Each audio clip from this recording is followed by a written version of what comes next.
Hello everyone, this is my review of the new Star Wars movie, Rogue One. This is Andrew T coming at you. I just got back from seeing it and these are my overall impressions. And just off the bat, I want to say that I'm glad I saw it in the theater. Not probably for the reason you're thinking of though. I was going to get it on DVD and watch on my 3D TV because usually I get the special features. You know, I can kind of know what I'm getting into. This time I think I'm going to save my money because overall, I didn't really enjoy it. I was entertained, I guess you could say, but it wasn't an enjoyable movie to watch. First thing, the pacing, right off the bat, is just all over the place. It says a long, long time ago in a galaxy far, far away, Rogue One. Not Star Wars, Rogue One. No scroll, so no backstory. No introduction of what you're about to see, what timeline it is, nothing. So, unless you're a super fan and know the lore of the whole universe before we even get to this point, if you're just seeing this for the first time, you're going to be walking out of the theater going, well, that was pretty good special effects and good battle scenes, but it was overly long at 2 hours and 15 minutes. And like I said, the pacing from the very beginning is just all over the place. They introduce character after character. It seems like every 5 minutes another character is introduced. After the original introduction of your main character in her childhood, and then kind of gives you a weak backstory of what's going on. This movie assumes that you know a lot that's going on in it, but it doesn't go out of the way to give you any exposition than you need. So, the very first scene is a flashback. Well, not even a flashback, because it just starts with the main character as a child. Dad gets taken away, mom gets killed. Cliche, I know. When they should have been running and hiding, like they planned. They had apparently this whole contingency plan for when the Empire finally found them. And then they just decided to go, you know what? Mom's going to ignore it first, and since mom ignored it, kid ignored it, went back, mom dies, kid runs away, dad gets taken prisoner and forced to work on the Death Star. Okay. Why? They seem to think that, okay, he's the only one that can finish it. But then later on in the movie he says, no, they could have finished it without me. Why did they come back for him then? It makes no sense. So I'm getting this movie going, okay, I guess they'll just explain that later. They never do. They never explain why this guy was so important, what he did before he got there, what kind of work he did on the Death Star, what kind of knowledge he had that they needed to get the Death Star completed. And then you have the whole cliche of, okay, let's introduce all these characters and then have them meet up and then fight a common foe.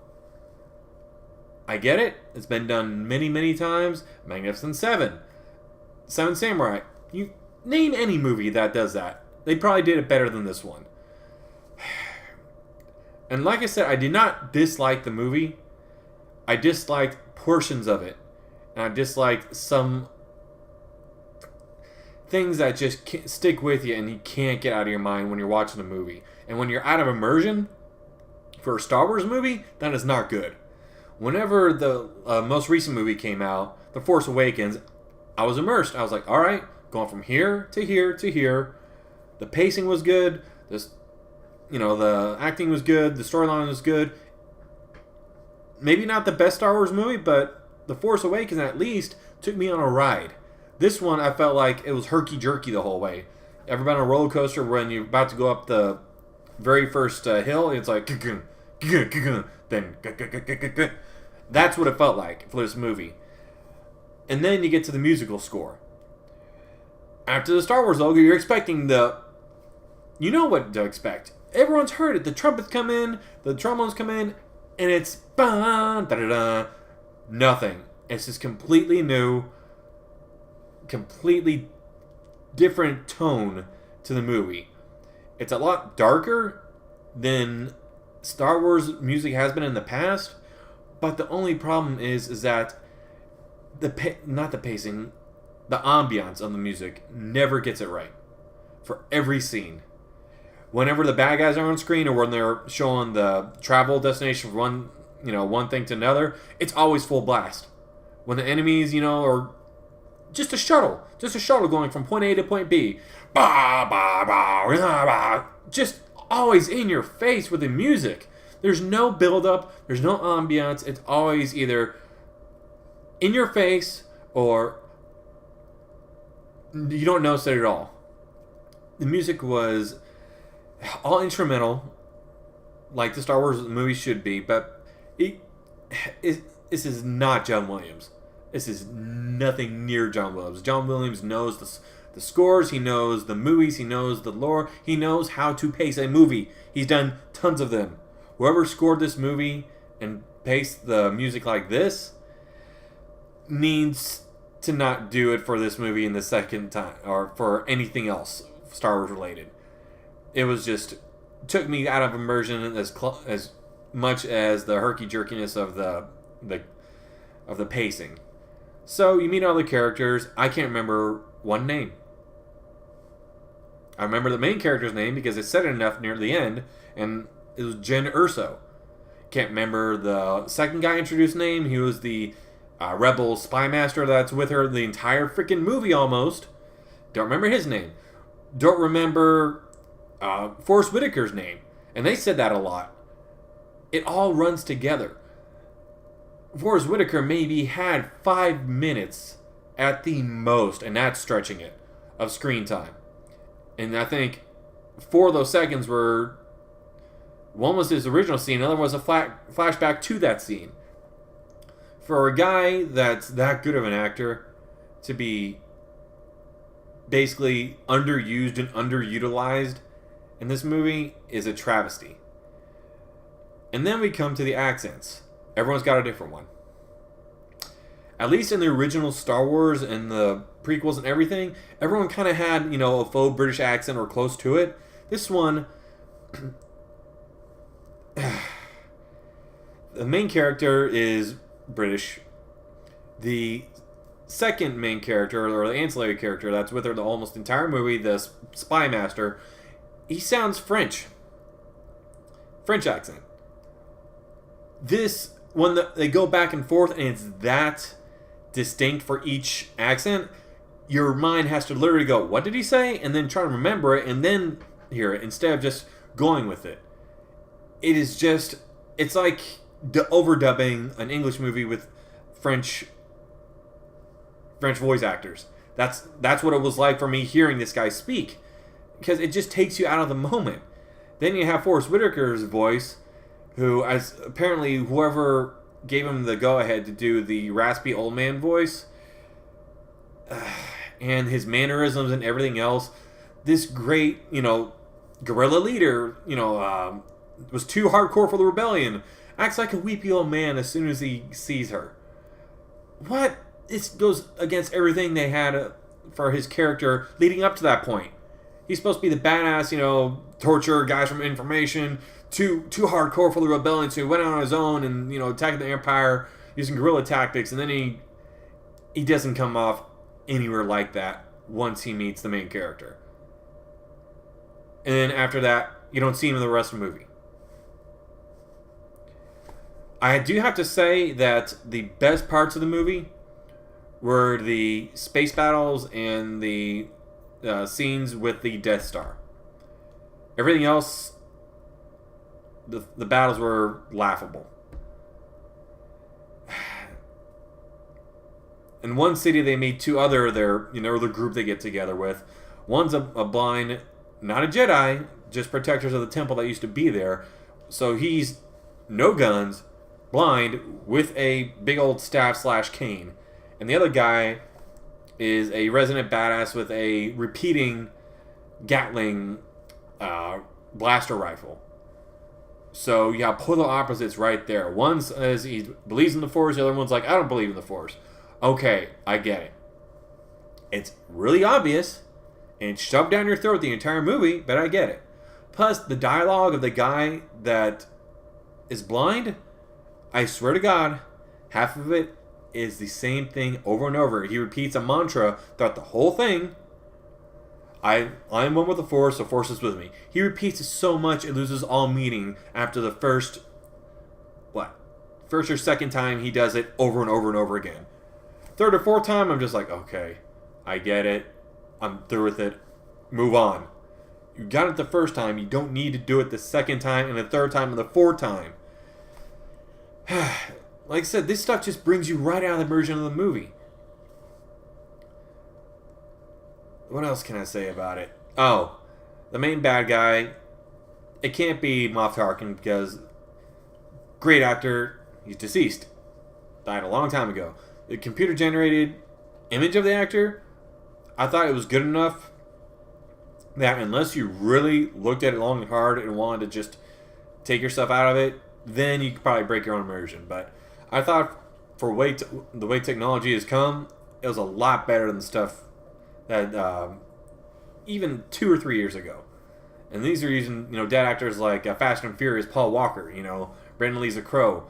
Deceased actors, instead of just putting a body double and then having the face move around trying to get the mannerisms down, they just did full CGI on him. Went, okay, we'll just do it from the ground up, full body CGI. Voice actor will just dub his lines in, and that worked. It worked a lot better than trying to do a body double with the face trying to shift every time he moves and having the mouth and everything. So there's that. Also, what else? They introduce aliens out of nowhere just to get them in there. First scene with the main character when she's growing up. Jail cell with an alien. Gives him a nice long shot. That's it. Sees him one more time and a transport after that. Gives him a nice long shot. That's it. Why? Why put that in there? There's no reason. One of the other characters, the pilot, is getting interrogated by Forrest Whitaker's character. Like I said, I can't even remember it right now. And this alien looks like a cross between a octopus and Jabba the Hutt, except with just a kind of little fleshy head instead of the big Jabba body. And I don't know why they even introduced it. It was supposed to be a lie detector for the pilot to make sure that Forrest Whitaker wasn't getting a trap or whatever. But that's it. 30 seconds of screen time, and then don't see that thing anymore. Just a little, CGI, just introduce it and then gone. They tried to stuff in every Easter egg they could for the fanboys. They had the 2 guys in the cantina, the one that got his arm cut off, and then one was one in 8 different systems. They made a cameo. They used original footage from the original Star Wars for some of the, the red ones and gold ones and all that. It's standing by. They reused that footage literally and then just did different dialogue close enough that it's okay, making my attack run on the gate. It wasn't bad. I couldn't tell a difference. I thought the overdubbing was really good, but it was literally up to that point they changed 2 words and it was original dialogue from the original Star Wars movie. So finally, after a long, convoluted storyline, and like I said, this is 2 hours 15 minutes, and it takes them. They go to 4 different planets. And it takes them forever on each planet. It's every planet is 35 to 40 minutes, and it's not needed.